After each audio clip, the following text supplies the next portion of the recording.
I'm going to go back down. I'm going to go back to Genesis 47, the last paragraph, just so we can get a quick refresher. So, and when the time drew near that Israel must die, so Israel, Jacob, he called his son Joseph to him. If now I have found favor in your sight, put your hand under my thigh and promise to deal kindly and truly with me. Do not bury me in Egypt. Pay attention to that. But let me lie with my fathers. Carry me out of Egypt and bury me in their burying place. He answered, I will do as you have said. And he said, swear to me. And he swore to him. Then Israel bowed himself upon the head of his bed. All right, so chapter 48. After this, Joseph was told, behold, your father is ill. So he took with him his two sons, Manasseh and Ephraim, and it was told to Jacob, your son Joseph has come to you. Then Israel summoned his strength, and sat up in his bed. And Jacob said to Joseph, God Almighty appeared to me at Luz in the land of Canaan and blessed me, and said to me, behold, I will make you fruitful and multiply you. I will make you a company of peoples, and will give this land to your offspring after you for an everlasting possession. And now your two sons who were born to you in the land of Egypt, before I came to you in Egypt, are mine. Ephraim and Manasseh shall be mine, as Reuben and Simeon are. And the children that you fathered after them shall be yours. They shall be called by the name of their brothers in their inheritance. As for me, when I came to Padan, to my sorrow Rachel died in the land of Canaan on the way, when there was still some distance to go to Ephrath. I buried her there on the way to Ephrath, that is, Bethlehem. All right, so this is the blessing being given to Joseph's sons. Remember, he had two sons when he was in Egypt, and basically he's being told those two sons are included in the promise, in the blessing of their siblings, or they have of the descendants of Israel. So these two sons, Ephraim and Manasseh, even though they were born of an Egyptian woman and in Egypt, they are considered Israelites. Verse 8, when Israel saw Joseph's sons, he said, who are these? Joseph said to his father, they are my sons, whom God has given me here. And he said, bring them to me, please, that I may bless them. Now the eyes of Israel were dim with age, so he could not see. So Joseph brought them near him. And he kissed them and embraced them. And Israel said to Joseph, I never expected to see your face, and behold, God has let me see your offspring also. Then Joseph removed them from his knees, and he bowed himself with his face to the earth. And Joseph took both Ephraim in his right hand toward Israel, took them both, Ephraim in his right hand toward Israel's left hand, and Manasseh in his left hand toward Israel's right hand, and he brought them near to him. And Israel stretched out his right hand and laid it on the hand of Ephraim, who was the youngest, and his left hand on the hand of Manasseh, crossing his hands, for Manasseh was the firstborn. And he blessed Joseph and said, the God before whom my father Abraham and Isaac walked, the God who has been my shepherd all my life to this day, the angel who has redeemed me from all evil, bless the boys. And in them let my name be carried on, in the name of my fathers Abraham and Isaac. Let them grow into a multitude in the midst of the earth. So God is blessing these people again. These are not second-hand or second-rate descendants of Israel. These are going to be the Israelites as well. And there's a whole procedure he does with blessing with the hands. He said, this is on my right hand and the left hand, and crossing his hands over. And it's explaining, basically, the one he blesses with his right hand is going to be the firstborn. The one he blesses with his left hand is going to be the secondborn.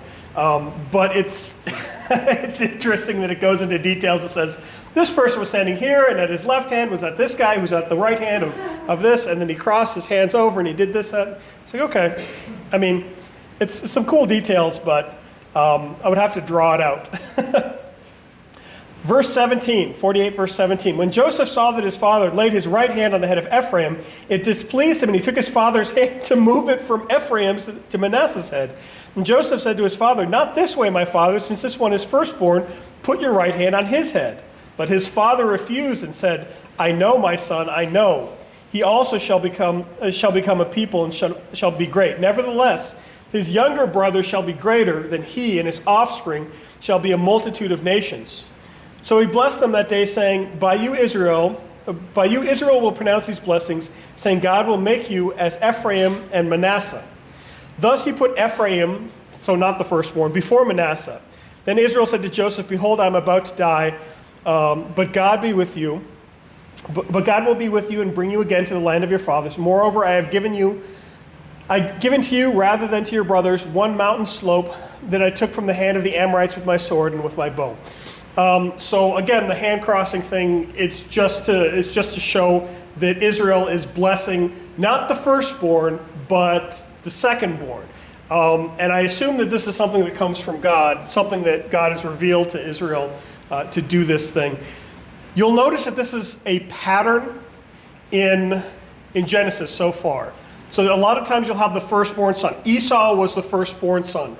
Cain was the firstborn son. Where you have the firstborn son, and the assumption is that the firstborn, he's the one who gets the best blessing. And for the culture, for standardized practice, that's true. But God continues to make exceptions, and God continues to bless the person who wouldn't normally have the birthright.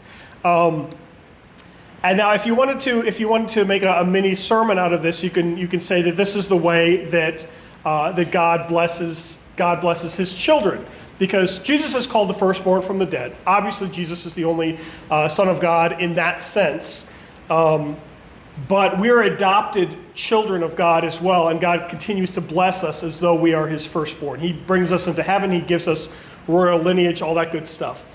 So God regularly takes people who otherwise wouldn't deserve a blessing, and He blesses them anyways. And this is a pattern. God upsets the cart, as it were. He doesn't always do things in the way mankind's wisdom would expect Him to do.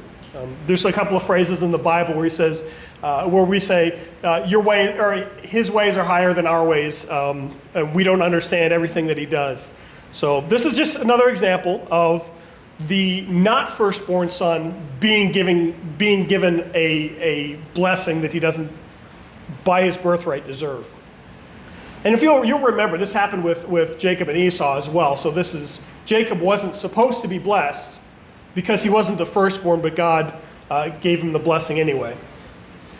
All right, chapter 49. Then Jacob called his sons and said to him, "Gather yourselves together that I may tell you what has happened, or what shall happen to you in the days to come. Assemble and listen, O sons of Jacob.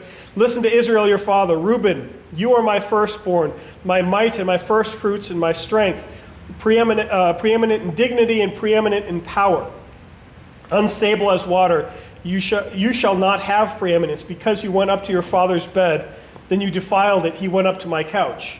Simeon and Levi are brothers. Weapons of violence are their swords. Let my soul come not into their counsel.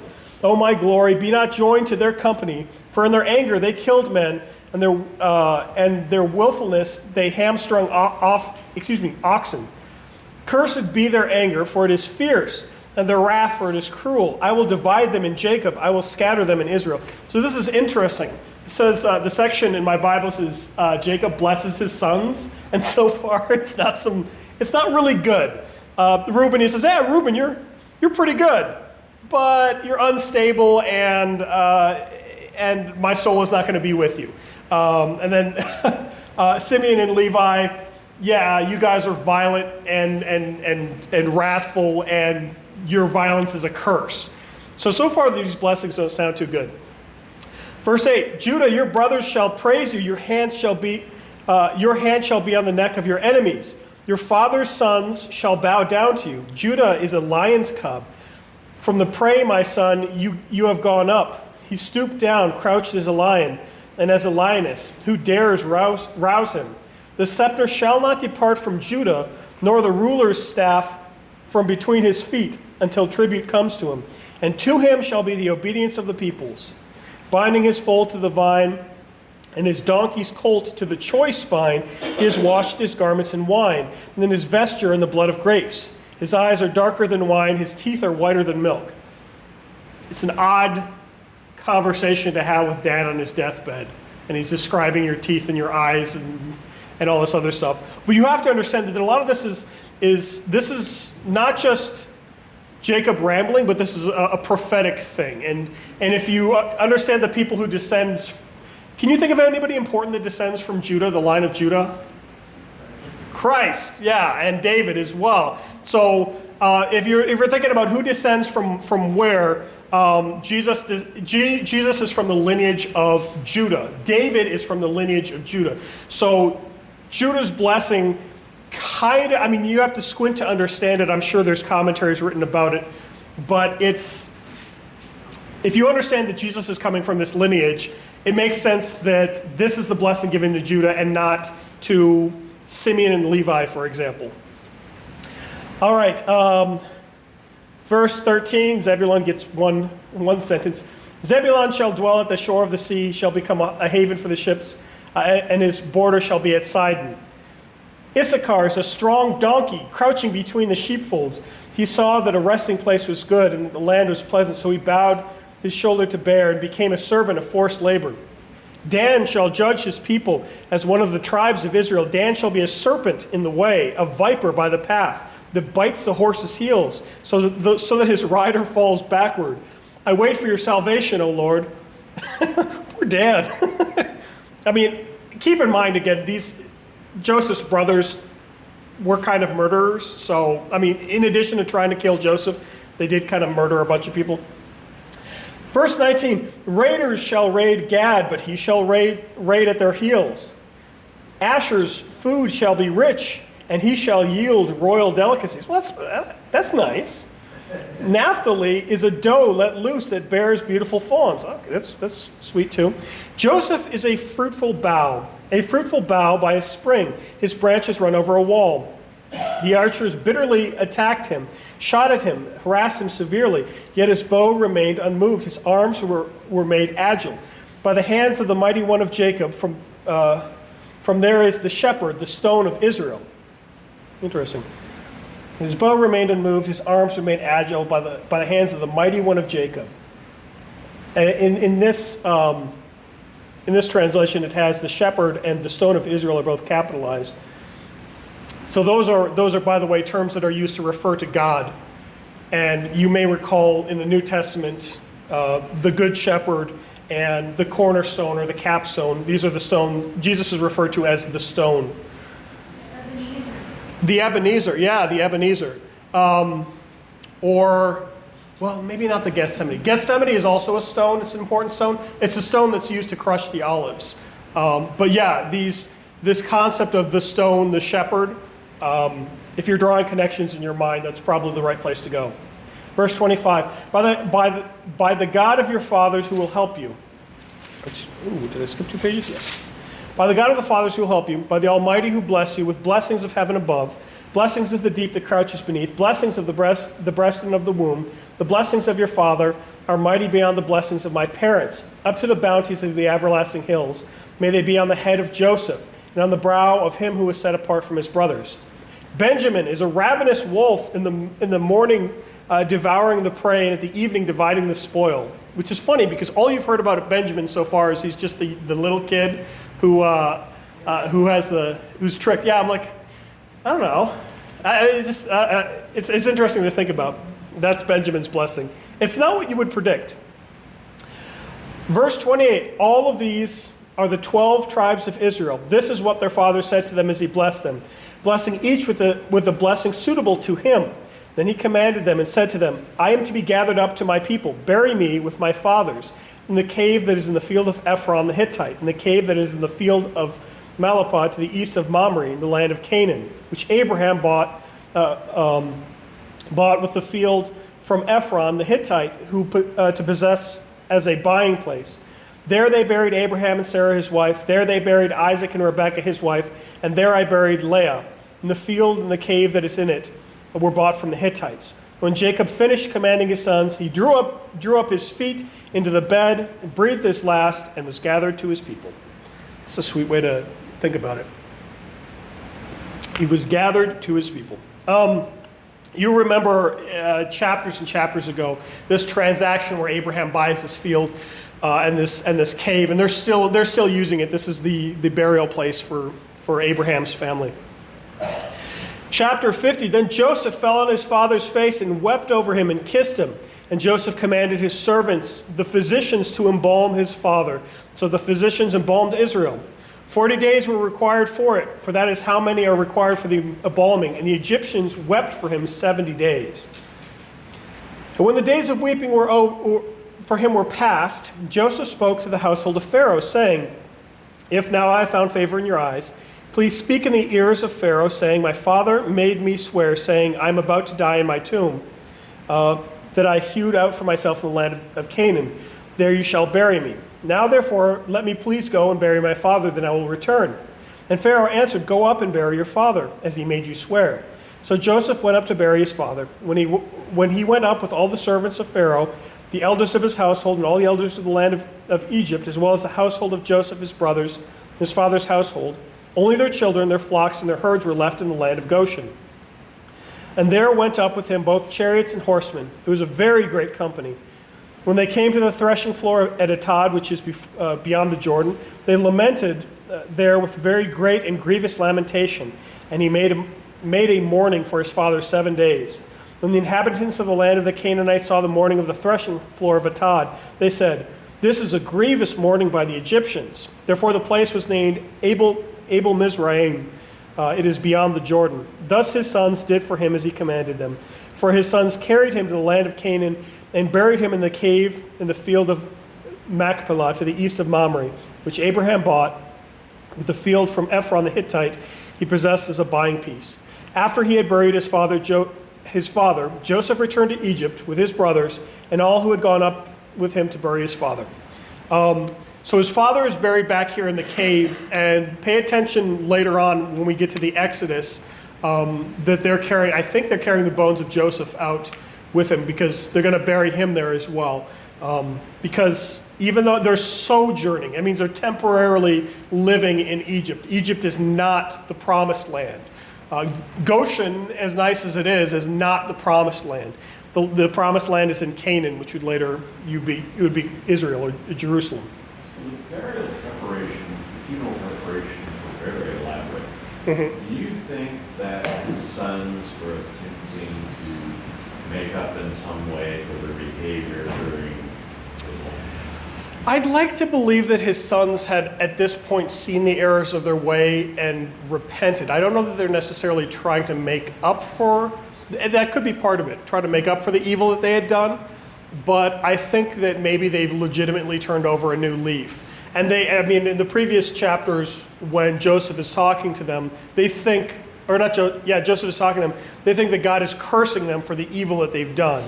So I would like to think that they've learned their lesson. Although that could be a part of it, that they could be trying to make up for that. But part of it also is that at this point, Israel/Jacob is a very prominent figure. He's the father of the second most powerful man in all of Egypt, and the singular man responsible for Egypt being as wealthy as it is. This would be like, if you want to compare it to something, it would be a royal funeral. It would be the father of the king, basically, is dying. Because he was well thought of in Egypt. He could have been buried like a pharaoh in Egypt. And Yeah. It was not his choice. Exactly, and that could have happened. That probably was the expectation of what would happen because they moved to Egypt, and Joseph at this point had been living in Egypt long enough that by many people he was considered an Egyptian, even though he came from Canaan. What I'm not sure about is it talks about embalming, and I don't know. Maybe the embalming was to transport his body, but as far as I know, there's burial spices that are used for kind of the Jewish burial rites, but embalming isn't the practice as I understand it. The practice as I understand it, and this changed over the years, there's different practices, is a lot of times what you would do is you would have a tomb, and this is what they did with Jesus, is they would lay him out in a tomb, and they would basically leave the tomb for a year or so. And when they came back, everything but the bones were the only thing remaining of the body. So they would leave the body kind of in the open until nothing but the bones were left. They would take the bones and then they would put them in a kind of communal burial place. There would be, I think I saw a diagram that they had where basically it's going to sound crass, but it's not. How a garbage chute works, where you kind of got a carved area and it slopes down, that you kind of put all the bones in the same sort of pit, I guess to say, and all the bones of the family go into the pit. So, but then again, that's the burial rite that's kind of done in the time of Jesus. Specifically in the time of Jesus, there's a period of about 20 years after Jesus' death where the burial rite was different. It was unique, and basically you would do the same things. You would allow the body to decompose until just the bones were left. You would gather up the bones and you would put them in a stone vessel, like a jar or a carved box or something like that. It was called an ossuary. And while normally this would be extremely expensive and absurd to do this sort of thing, my understanding is at the time after Jesus' resurrection and ascension, there was basically an abundance of these chunks of stone from the quarries from the Romans expanding the area. And because they had this, for this brief period of a couple of decades, the common burial rite for a lot of mid to high individuals was that they would be put in their own ossuary. This is why we have the ossuary of Caiaphas, the high priest. It's got his name inscribed on it. And the reason we know that it's not a different Caiaphas, who's also a different high priest, is because they were only doing ossuaries for that couple decades following after the ascension of Jesus. So this guy would have died in this brief period of time where they would have had this unique burial rite, after which they just didn't do that, and before which nobody could afford to do that. So because of the timeline and the burial practices, this is why we know that the ossuary of Caiaphas that we've dug up is the same Caiaphas, the high priest, that we have in the Bible. So in this case, when it's talking about the embalming, I don't know of any Israelite practice that would specifically include embalming. Egyptian practices would include embalming. The mummification process is intended to preserve the body, the skin, the physical structure. The organs would be placed in a jar. But the physical structure, the skin and everything, like, I don't want to say, not taxidermy, but I don't like formaldehyde or something, where you actually want to preserve the soft tissue. That's what embalming does. And the examples I see of the Jewish kind of Israelite rites, they didn't try to preserve the soft tissue. They let it return to the earth, and then they kept the bones in a certain place. So when it specifically says embalming here, it makes me think, I wonder if this was kind of an Egyptian burial practice. But then rather than burying him in Egypt, Joseph insisted that he was buried in Canaan instead. So I wonder if it was kind of a mashup of Egyptian and Israel. But yeah, I think he absolutely, if he probably would have had his own pyramid. Basically, it wouldn't have been a big thing, but a 10-foot high pyramid. I imagine that he probably would have had some sort of burial mound structure like that because he was a prominent enough figure. He's like the right hand of Pharaoh, right? Yeah. So there is a pyramid for Joseph that they found, that they dug up. Although his body isn't there for a reason that we'll understand later. There's a statue that we tend to think depicts Joseph that's you can go into the pyramid, or you could have when it wasn't busted down. But for Israel, he would have, his body was returned to Canaan, so that's why there's no, as far as I know, there's no pyramid to Joseph, to Israel, or to Jacob/Israel in Egypt. Anyways. A lot of stuff to consider. I'm not the expert on this. I probably am wrong on a bunch of this stuff. But when I hear embalming, I'm not sure that I know of Israelite practices of embalming. That makes me think more of Egyptian stuff. And there's definitely some Egyptian stuff going on. Like when Joseph is talking about his cup that he uses for divination, or that he puts in Benjamin's pack. He says, don't you know that this is the cup that I use for divination? That's not an Israelite thing. That would be an Egyptian thing. That would be an Egyptian practice. So I wonder how much of that is bleeding over. All right, where are we in the text? I'm not paying attention to the time. I probably should. Oh, we got time. Okay. All right. Verse 20. Where are we at? Verse No, on verse 15? 15, yeah. So chapter 50, verse 15. When Joseph's brothers saw that their father was dead, they said, "It may be that Joseph will hate us and pay us back for the evil that we did to him." So they sent a message to Joseph saying, "Your father gave this command before he died. Say to Joseph, please forgive the transgression of your brothers and their sins, because they did evil to you. And now please forgive the transgressions of the servants of the God of your father." That's interesting. I don't remember reading that in the text anywhere. It's almost like they just made this up. They made up this command. Joseph's going to kill us now. We better say the guy that Dad said to forgive us. All right. The brothers really haven't changed all that. So they haven't changed all. Yeah, they are tricky. It's nice to have these flawed characters. It makes me believe that they might actually be real. All right. Forgive the servants, the transgressions of the servants of God your father. Joseph wept when they spoke to him. His brothers also came and fell down before him and said, "Behold, we are your servants."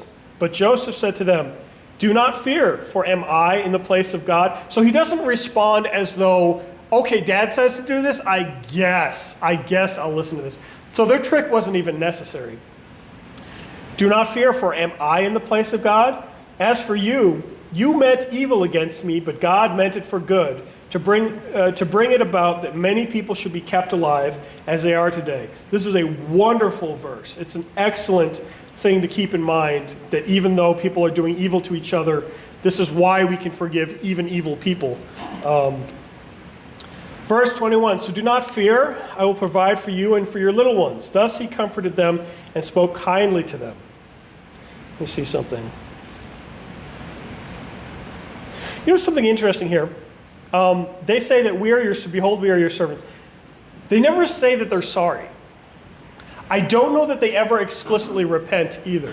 And this was an argument I got in with some people for the past couple of weeks over whether you have to wait until somebody says that they're sorry before you forgive them. And in this case, I don't see it. But the concept of Joseph's forgiveness is basically, he says, look, either I forgive you or I act like I'm in the place of God. Am I in the place of God? Is it my job to act out God's vengeance upon you? Later on in the Bible, it says, "Vengeance is mine, says the Lord." So we know that that's not the case. So in this case, forgiveness is not a response to repentance. In this case, forgiveness is him saying, I am not your judge, and I am going to not try to cling to that authority. I'm not going to pretend to be your judge. What you have is between you and God, between you and me. Maybe not we're square, but I will love you, I'll provide for you. Do not fear. In other words, I will provide for you and your little ones. Comforted them and spoke kindly to them. 22, verse 22. "So Joseph remained in Egypt and his father's house. Joseph lived 110 years, and Joseph saw Ephraim's children of the third generation. The children also of Machir, the son of Manasseh, were counted as Joseph's own. And Joseph said to his brothers, I am about to die, but God will visit you and bring you up out of this land that he swore to Abraham, bring you up out of this land to the land that he swore to Abraham, Isaac, and Jacob." Remember, the promised land, this phrase, this is where it's bringing up. Verse 25, "Then Joseph made the sons of Israel swear, saying, God will surely visit you, and you shall carry up my bones from here." Keep that in mind. Verse 26, "So Joseph died, being 110 years old. They embalmed him, and he was put in a coffin in Egypt." So again, this is not probably the Israelite practice. This sounds more like the Egyptian practice. Whoops. That's it. That's Genesis. We did it, Genesis chapter 50. Yeah, I don't know why I expected the sentence to continue. So Joseph died. Being 110 years old, they embalmed him, and he was put in a coffin in Egypt. And then other things happened later on in the story with his bones and with the descendants of Israel. But that is the history starting from the creation of the universe, Adam and Eve, going all the way through to Joseph and Joseph's offspring in Egypt. So we have this entire, if you want to say an entire backstory is all set up for the events that happened. The rest of the books in the Old Testament deal with the Israelites. But you know now who the Israelites are. They're the descendants of Israel. And not just the Israelites, but also the descendants of the other people around Israel. So it was important to get this backstory to say, where did the Edomites come from? They came from Esau. So who was Esau? Well, Esau was related to this, related to this, related to this. So yeah, this was excellent.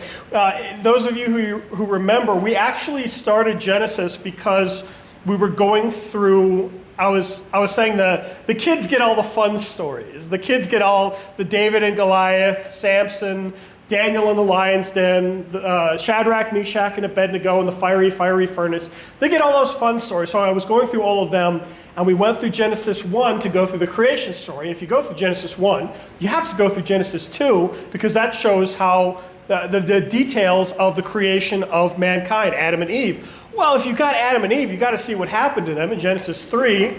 That's what happened to them. Well, that's kind of depressing that, they sinned and they got kicked out of the garden. Surely that's not the end of the story. So before you know it, we're in Genesis 50 today. So 50 chapters of Genesis in less than a year. And I think we were able to touch on a lot of important things that were worth talking about. So with that, are there any questions or comments about either the story today or any of Genesis that we went through you want to talk about? So the first 5 books of the Bible, pop quiz, what are the first 5 books of the Bible called? And yes, sometimes they're called the Torah, but what's another name for the first 5 books of the Bible? The Pentateuch. What does Pentateuch mean? Or Penta is 5, well, it means like the five books, basically. The Pentateuch is written by Moses, a character that we haven't been introduced to yet, but we will if we continue in Exodus. It's written down by Moses. Now, you'll notice that Moses wasn't alive for a lot of this history. For all of Genesis, in fact, Moses wasn't even there. And this is, and God preserved his history at this point. The Bible doesn't say specifically how. We know that there was a tradition of telling stories and passing down this information. I don't know if there was a writing system or how that worked. But that God also preserved these. We don't have to worry about, Moses was just writing down kind of fables that his people made up over the time. It's a fictional history. Because the reality is that Moses was a prophet. God spoke to him directly. In fact, face-to-face is a pretty significant portion of Moses' interaction. So if you're worried about Moses maybe wrote down the history wrong because he wasn't there for the history, you have to keep in mind, 1, that the history was preserved by the people who came before him, and 2, that the history was preserved in a divine way by God who gave Moses the details. After all, how could Moses write about what happened in Genesis chapter 1 when literally Adam didn't even exist until the very end of Genesis chapter 1? How could Moses write about something that happened when nobody was there? Because God told him. God was the only one who was there for creation, so of course God informed Adam and Eve, and God told Moses to write these things down. But yeah, so the first 5 books are often connected together. Genesis, Exodus, Leviticus, Numbers, and Deuteronomy. Genesis, the word Genesis means to generate, like regenerate, to create, to give birth. This is the first book. This also talks about the beginning, the birth, the beginning. It's interesting if you read the Greek for Matthew chapter 1, the first few words in the Greek are, this is the Bible of the Genesis of Jesus Christ. I don't think it was a mistake that Matthew wrote, this is the Bible of the Genesis of Jesus Christ. If you read the English, it'll say this is the book of the generations of Jesus Christ, but the actual Greek words are, this is the Bible, the Biblos of the Genesis of Jesus. I don't think that's a coincidence. This is one of the places where I disagree with the official CPH commentary on this material. Gibbs is a brilliant commentator, but I insist that Matthew knew what he was doing when he knew that his book was going to be the first book in the New Testament, and he connected it back to Genesis and the first book in the Bible. So Genesis is about the generation, the creation of people, and ultimately when you get to this point, Genesis 50, this is the creation of Israel, the Israelites, who will be our main characters for the next couple of books. Exodus means to exit, to leave. Well, this is kind of the main thing that happens in Exodus, is that they leave Egypt. Genesis, Exodus. Leviticus refers to the Levites and the Levitical law. So the descendants of Levi will have these specific laws for how to do temple stuff. Genesis, Exodus, Leviticus. Numbers is a horrible name for the book because it sounds so boring, and it's really not. Numbers, yes, there are numbers in the book. I think that there's years and there's like generations and stuff that are counted. But the original title for the book of Numbers in Hebrew is Into the Wilderness. So if you're wondering what happens in the book of Numbers, they come out of Egypt in Exodus. They're in the wilderness a bit, and then in in the book of Numbers, it's more about them in the wilderness. So Genesis, Exodus, Leviticus, Numbers, or wilderness. Deuteronomy. Deutero means second. Nomos means law, so it's the second giving of the law. So you're going to see a lot of repetition from the laws given on Mount Sinai and the Levitical laws. So those are the first 5 books of Moses. And then after that, you have other books that talk about the prophets and the judges and Psalms that David writes, and wisdom literature like the Proverbs and lamentation literature. But for these first 5 books, you kind of have a combination of history and the giving of laws, like the prescription of thou shalt not, thou shalt not, thou shalt not, thou shalt do this on this day and wash these bowls with this blood and this oil or whatever. So we could keep going through this. I definitely think we should at least go through Exodus. But since we finished Genesis, since we finished a book, I'm going to ask, would you like to continue the story in Exodus, or is there something else specifically you want to study? Are we good with Exodus, or you want, okay. I know everybody wants to, let's do Revelation. We cannot do Revelation until we've done Daniel. And then after we can't do Revelation until we've done Daniel. We have to do Hebrews first, and then we've already done Hebrews, by the way. That's in the New Testament. So that means we can do Exodus and Leviticus, or Leviticus and Deuteronomy, because we can do Hebrews. So it's all complicated. The books are written in order, but if you want to study them to the best, if you want to understand them the best, it's actually best. I recommend to most people, you start in the New Testament. Start with Matthew or John and learn about this Jesus guy. Then you go back to the Old Testament and you see all the things that talk about Jesus. The shepherd, the rock of Israel, all this really cool stuff. You're like, hey, I know that guy. I know who that's talking about. That's the Jesus guy from later on. This good shepherd, the Psalm 22, the crucifixion and stuff. The Lord is my shepherd, I shall not. I know about a good shepherd. So you can read the Bible cover to cover. That's fine. But for the sake of studying it, I prefer sometimes reading it out of order. If you want to understand all the fancy stuff going on in Revelation, first of all, you need a doctorate. No, it's good to have a commentary, though, to see what all the things are referencing. But second of all, you basically have to understand the rest of the Bible first, specifically all the prophetic stuff. With that, let's close with the doxology, and we'll continue with Exodus next time.